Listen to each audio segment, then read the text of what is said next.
আসসালামু আলাইকুম। আমার আরেকটি নতুন ভিডিওতে আপনাদের সবাইকে স্বাগতম জানাচ্ছি। ব্যাংকিং রিলেটেড বিভিন্ন ধরনের ভিডিও এবং ব্যাংক ও ফাইন্যান্সিয়াল ইন্ডাস্ট্রি রিলেটেড সকল ধরনের আপডেটেড ইনফরমেশন সবার আগে জানার জন্য অবশ্যই আমার চ্যানেলটি সাবস্ক্রাইব করে আমার চ্যানেলের পাশে থাকবেন। আর যারা অলরেডি সাবস্ক্রাইব করেছেন সকলকে আমার পক্ষ থেকে আন্তরিক ধন্যবাদ জানাচ্ছি। আপনাদের সাপোর্ট এবং ভালোবাসাই আসলে নতুন নতুন ভিডিও তৈরি করার ইন্সপিরেশন পাই। তো রিসেন্টলি সবথেকে বেশি যেটি নিয়ে কথা হচ্ছে সেটা হচ্ছে যে বেশ কিছু ব্যাংক যে গ্রাহকদের টাকা সঠিকভাবে ফেরত দিতে পারছে না। তো এটা নিয়ে একটা পর্যায়ে কিন্তু মানুষের মনে এক ধরনের কনফিউশন অ্যারাইজ হচ্ছে এবং এই ব্যাংকগুলি কি একবারে বন্ধ হয়ে যাবে কিনা, বা এই ব্যাংকগুলির ভবিষ্যৎ কি, বা এই সিচুয়েশন থেকে আসলে উত্তরণ কিভাবে সম্ভব, সবকিছু নিয়ে বেশ আলোচনা হচ্ছে।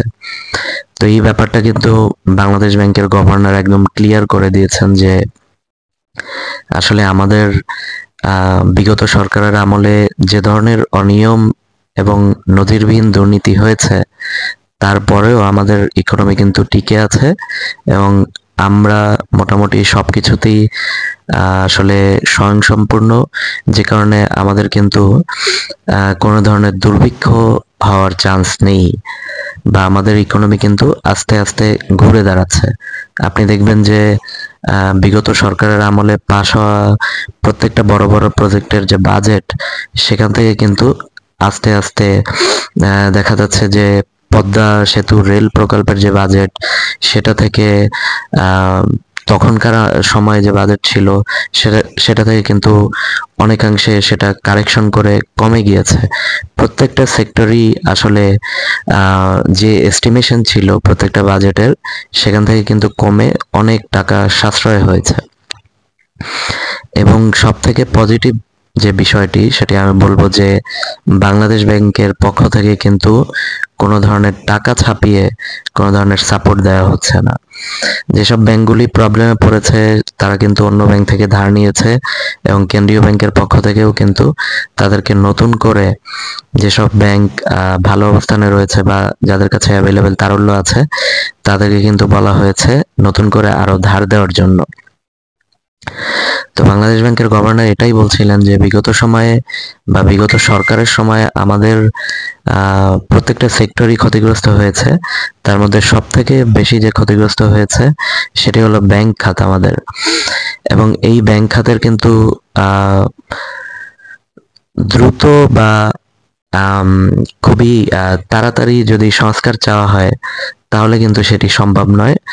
কারণ এক ব্যাংকে 27,000 কোটি টাকার অ্যাসেট একটি পরিবারের হাতে ছিল, আমরা দেখেছি। তারা সেখান থেকে 23,000 কোটি টাকা নিয়ে নিয়েছে এবং বাংলাদেশ ব্যাংকের গভর্নর কিন্তু বলার চেষ্টা করেছেন যে তার হাতে আসলে ইনস্ট্যান্ট এটার সলিউশনের কোনো ম্যাজিক নেই, কিন্তু তিনি একদম স্পষ্ট ভাষায় বলেছেন যে কোনো ব্যাংক যত সমস্যাই থাকুক না কেন সেটা কিন্তু বন্ধ হবে না, বিকজ ব্যাংকগুলিকে কিন্তু তারল্য সহায়তা দেওয়া অব্যাহত আছে। এবং অ্যাজ এ কাস্টমার আমাদেরও কিন্তু এই সময়ে দেশ ও জাতির স্বার্থে আমাদেরও কিন্তু দায়িত্ব রয়েছে যে একটি ব্যাংকে, আমি আগেও আমার অন্যান্য বিভিন্ন ভিডিওতে বলেছি যে আপনি যত স্ট্রং ব্যাংকই হোক না কেন, একসাথে যদি সব কাস্টমার গিয়ে হুমড়ি খেয়ে পড়ে যে টাকা ফেরত নিতে হবে বা সবাইকে টাকা ফেরত দিয়ে দিতে হবে, তখন আসলে কোনো ব্যাংকের পক্ষেই সেটি ফেরত দেওয়া সম্ভব নয়। তো বাংলাদেশ ব্যাংকের গভর্নর আরো বেশ কয়েকটি বিষয় নিয়ে আলোচনা করেছেন যে আমাদের ইকোনমি কিন্তু আস্তে আস্তে আমাদের যে লোনের পোর্টফোলিও সেটিকে ডিসেন্ট্রালাইজ করতে হবে। আমাদের ব্যাংকগুলির ম্যাক্সিমাম লোন দেখা যায় যে ঢাকা ও চিটাগাং বেসড।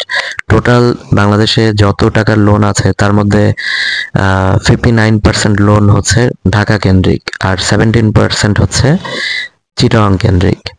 তো যে কারণে দেখা যাচ্ছে যে উন্নতি বা অবকাঠামোগত হোক বা শিল্প বা অন্যান্য যে ধরনের উন্নয়ন হোক, সেটি কিন্তু এই ঢাকা ও চিটাগাংয়ের মধ্যেই রয়েছে।